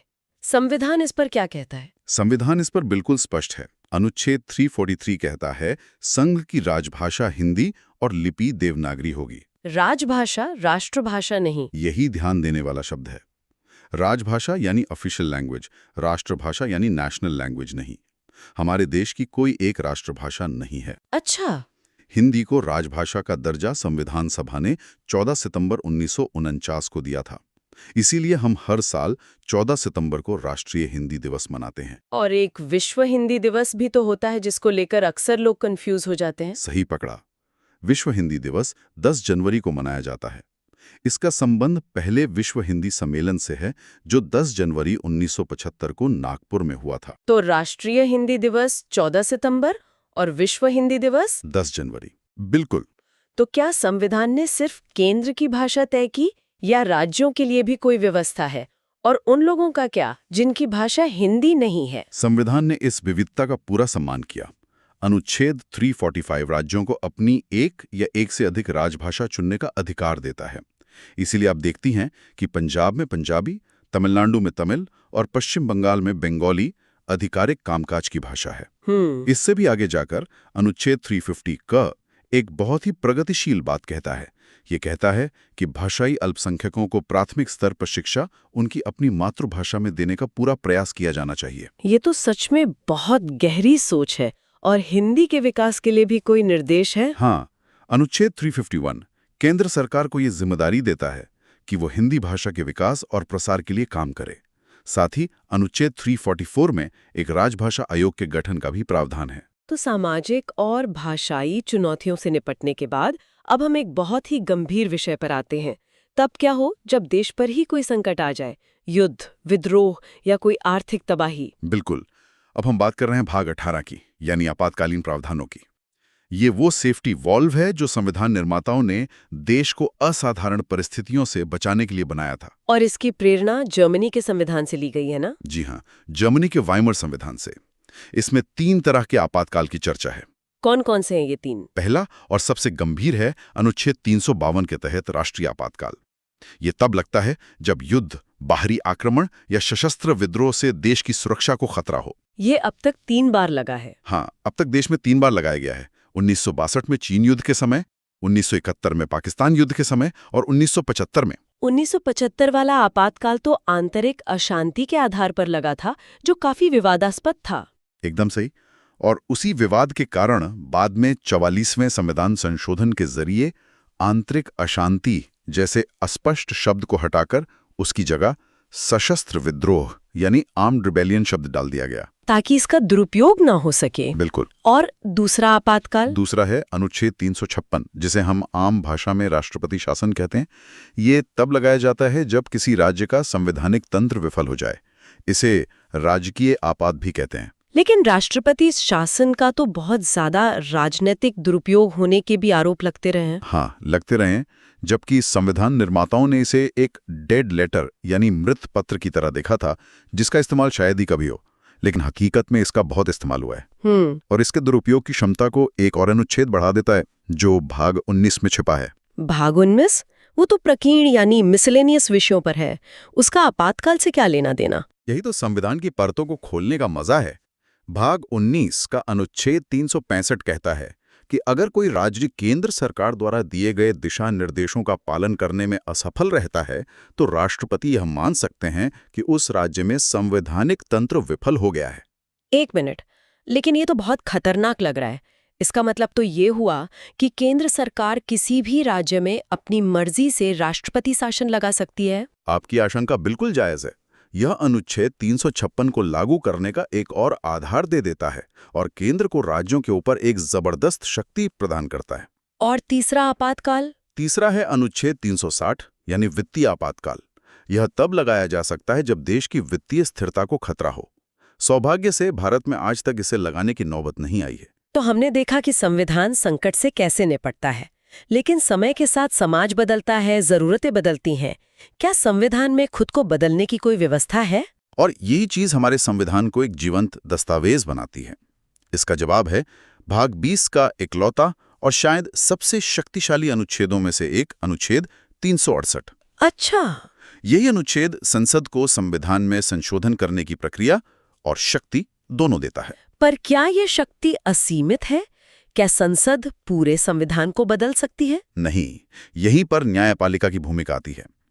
प्रसिद्ध केशवानंद भारती मामले में सुप्रीम कोर्ट ने मूल संरचना यानी बेसिक स्ट्रक्चर का सिद्धांत दिया, जिसका मतलब है कि संसद संविधान के मूल ढांचे को नहीं बदल सकती। बिल्कुल, जैसे लोकतंत्र, धर्मनिरपेक्षता, शक्तियों का बंटवारा, इन सबको नहीं बदला जा सकता। चलिए, अब हम भाग 21 पर आते हैं, जिसमें कुछ अस्थायी और विशेष प्रावधान है।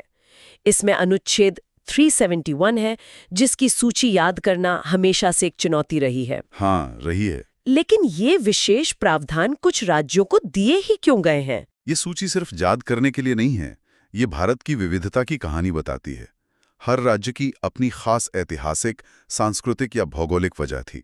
जैसे अनुच्छेद 371A नागालैंड के लिए है, ये उनके पारंपरिक कानूनों और भूमि अधिकारों की रक्षा के लिए था। अच्छा, तो हर अक्षर के पीछे एक पूरी कहानी है। बिल्कुल। तो इस सूची को याद रखने का कोई आसान तरीका है? आसान तो नहीं, पर एक क्रम है जिसे दोहराना पड़ता है।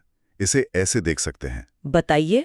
बिना किसी अक्षर के अनुच्छेद 371 महाराष्ट्र और गुजरात के विकास बोर्डों की बात करता है। ठीक है, महाराष्ट्र, गुजरात। फिर अक्षर शुरू होते हैं। ए से नागालैंड, बी से असम, सी से मणिपुर। ए नागालैंड, बी असम, सी मणिपुर। हाँ, डी और ई दोनों आंध्र प्रदेश से जुड़े हैं, खासतौर पर वहां की यूनिवर्सिटी को लेकर। डी और ई आंध्र प्रदेश। एफ से सिक्किम, ये बहुत महत्वपूर्ण है। जी से मिजोरम, एच से अरुणाचल प्रदेश, आई से गोवा और अंत में जे से कर्नाटक। वाह, ये क्रम तो याद रखना पड़ेगा। हाँ, मैंने तो इसे एक कहानी बनाकर याद किया था, पर वो थोड़ी लंबी हो जाएगी। तो अब हम संविधान के बिल्कुल अंत में आ गए हैं। भाग 22। इस महान दस्तावेज का समापन कैसे होता है? इसका समापन भाषणों से नहीं, बल्कि कुछ अंतिम औपचारिकताओं से होता है, जो दस्तावेज को पूरा करती हैं। अनुच्छेद 393 इस दस्तावेज का संक्षिप्त नाम बताता है, भारत का संविधान, द कॉन्स्टिट्यूशन ऑफ इंडिया। जी। और इसके लागू होने की तारीख? वो अनुच्छेद 394 में बताई गई है, 26 जनवरी 1950। ठीक है। हालांकि ये जानना दिलचस्प है कि नागरिकता, चुनाव जैसे कुछ जरूरी अनुच्छेद 26 नवंबर 1949 को ही लागू कर दिए गए थे। मजे की बात है, हमारा संविधान मूल रूप से तो सिर्फ अंग्रेजी में लिखा गया था। इसके हिंदी संस्करण का क्या हुआ? बहुत अच्छा पॉइंट है। सालों बाद 1987 में 58 संशोधन के जरिए अनुच्छेद 394 क जोड़ा गया, जो संविधान के हिंदी में प्राधिकृत पाठ यानी ऑथराइज्ड टेक्स्ट का प्रावधान करता है। मतलब अपने ही देश के संविधान का आधिकारिक हिंदी रूप आने में 37 साल लग गए। हाँ, कह सकते हैं। तो जैसे ही ये नया संविधान लागू हुआ, जो पुराने कानून थे जो ब्रिटिश काल से चले आ रहे थे, उनका क्या हुआ? उसके लिए है हमारा अंतिम अनुच्छेद 395। ये एक तरह से पुराने युग का अंत और नए युग की शुरुआत की घोषणा करता है। अच्छा। ये स्पष्ट करता है कि भारत के संविधान के लागू होते ही भारत सरकार अधिनियम 1935 और भारतीय स्वतंत्रता अधिनियम 1947 जैसे सभी पुराने अधिनियम रद्द हो गए, रिपील हो गए, और इसी के साथ भारत पूरी तरह से एक नए संप्रभु, गणतांत्रिक और संवैधानिक युग में प्रवेश कर गया। बिल्कुल। तो अनुच्छेद 1 से लेकर 395 तक इन सभी अनुच्छेदों के साथ हमने भारतीय संविधान की अपनी यात्रा पूरी की। ये एक शानदार सफर था, जिसमें हमने संविधान की हर बारीकी को समझने की कोशिश की। बिल्कुल। हमने देखा कि कैसे हमारा संविधान सिर्फ नियमों की किताब नहीं, बल्कि एक राष्ट्र के सपनों, आकांक्षाओं और चुनौतियों का प्रतिबिंब है। तो इस पूरी यात्रा के अंत में हमारे श्रोताओं के लिए आज का विचारणीय प्रश्न क्या है? आज जब हमने अनुच्छेद 368 यानी संविधान संशोधन की प्रक्रिया को देखा, तो ये एक गहरा प्रश्न उठाता है। संविधान की मूल संरचना की अवधारणा जिससे न्यायालय ने विकसित किया है, क्या वो संसद की संशोधन की शक्ति पर एक जरूरी नियंत्रण है ताकि संविधान की आत्मा बची है, या फिर ये जनता द्वारा चुनी हुई विधायिका के अधिकार क्षेत्र में एक न्यायिक अतिक्रमण है? इस पर सोचिएगा।